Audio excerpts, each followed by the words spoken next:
Good evening guys, and welcome back to Astrology Chat. Today I'm going to talk about the astrological birth chart, and more importantly I'm going to show you what it looks like and show you the different elements of it and how they interact. So you won't be seeing too much of me today, but I hope that's okay. Now let's get straight into it.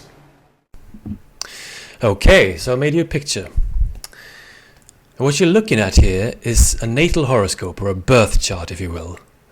And the equal segments around are the zodiac signs. They all take up 30 degrees of the whole circle's 360 degrees. And the zodiac signs in astrology, of course, have a relation to the constellations out in the sky, but they are not the same as the constellations. They are just an abstracted instance or version of these constellations, which astrology has been using for hundreds and hundreds and hundreds, well, thousands of years. So at the very top, you see the sign Leo marked in red. And within the circle you see Sun, or the Sun, the planet, the astrological planet Sun, which of course corresponds to the actual Sun out there, but in astrology it's called a planet. So this person is a Leo sun sign. The Sun was placed in Leo at the time of his or her birth, and that makes him or her a Leo sun sign, a Leo star sign, a Leo zodiac sign, whatever you want to call it. So, with that explained, let's go further and introduce some more elements. I don't want to scare you, but here they come.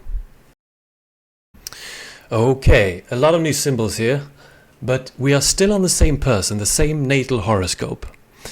The only difference is we've added 9 more planets, so we can now see the full 10 planets spread out evenly or randomly across the horoscope.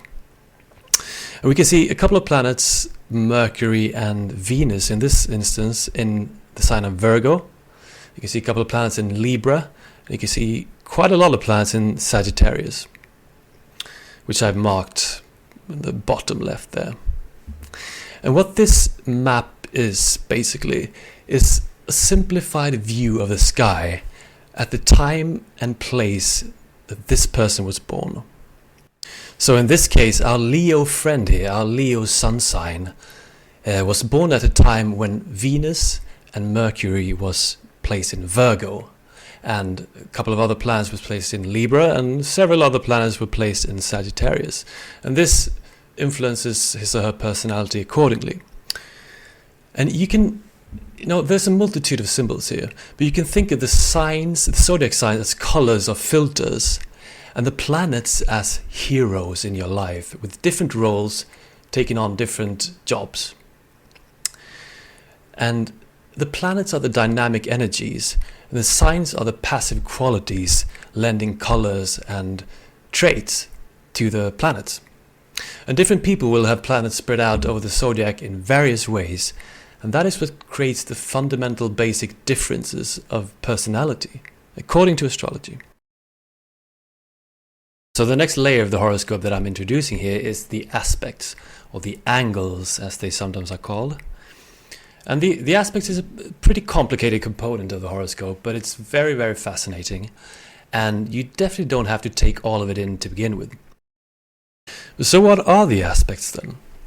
Well, the aspects are special angles or distances between the planets in your horoscope. And they're arrived at through different divisions of the entire zodiac circle. There are only some divisions that are important. And in traditional astrology, these are the conjunction, which is a 0-degree separation, meaning planets that are very close to each other. The sextile, which is a 60-degree separation. The square, 90 degrees. A trine, 120 degrees, and the opposition, which is 180 degrees, planets facing each other in the horoscope. And the aspects establish what you might call encounters between planets. They add a new dimension to the bodies that are in aspects, and they're blending and modifying their qualities and ways of functioning. And 2 planets in aspects creates a motivational quality, as if there's something happening between the planets that didn't happen before, that inspire us to think, act and react in certain ways.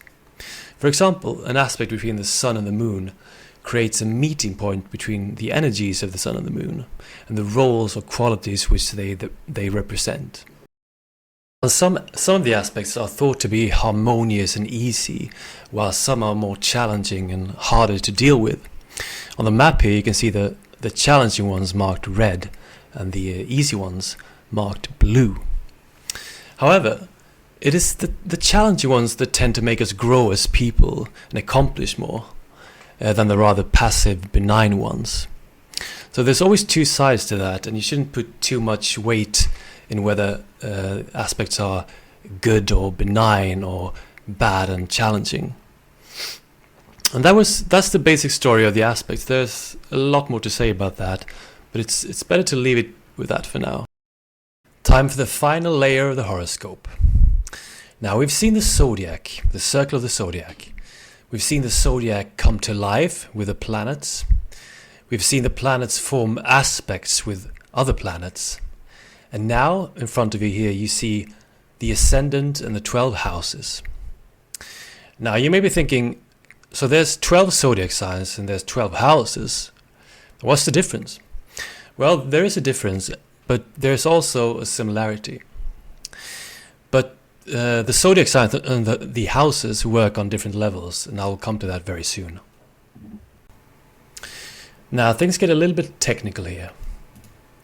But on the very left side of the picture you see AC for Ascendant.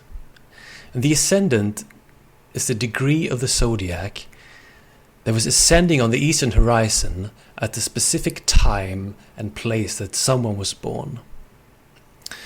And for this person, our example here, the Ascendant is 2 degrees into Scorpio.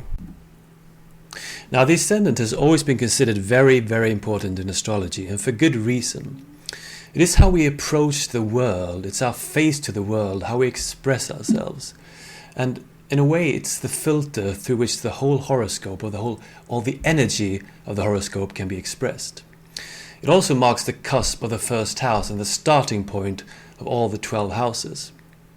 And as you can see on the map here, the Ascendant falls in the sign of Scorpio, and the rest of the houses marked 2, 3, 4, 5 and so on fall in different zodiac signs. And on top of this, another confusing thing for a beginner is the different sizes of the houses. They need not have different sizes always, but that's quite common. And that depends on what house system the astrologer chooses to use. But that's another detailed, complicated subject that I will leave for another day. But what does it all mean then? Well, you may remember that I compare the planets to actors in our life, taking on different roles, being colored by the different zodiac signs which they are in. And a similar thing goes for houses, because the houses in which the planets fall signifies different areas of life where the planets can express themselves. So the planets give life to the zodiac signs and as well to the houses. And the houses are stages and the planets are actors in this case. So a planet that falls in your first house, for example, will have a very direct and immediate effect on you and be quite forceful in affecting your self-expression, your behavior, and even your appearance. Because the first house is about self.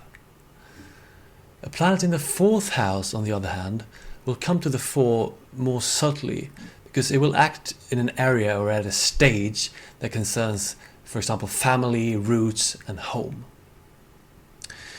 Alright, so we've gone through the planets, the zodiac signs, the aspects, and the houses, briefly and on the surface, but still, I think you've gotten a fair understanding of the basic concepts here.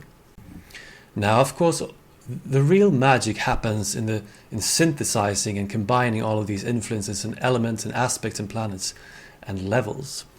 And that is sort of the end point of astrology, and that's something only a living, breathing astrologer can do. No computer program or no calculation can do. And it's the mark of a good astrologer to be able to do this, but it takes time and effort, and it's not for everyone. So, with that said, I'd like to thank you for listening, and I hope you've enjoyed, and see you next time, guys.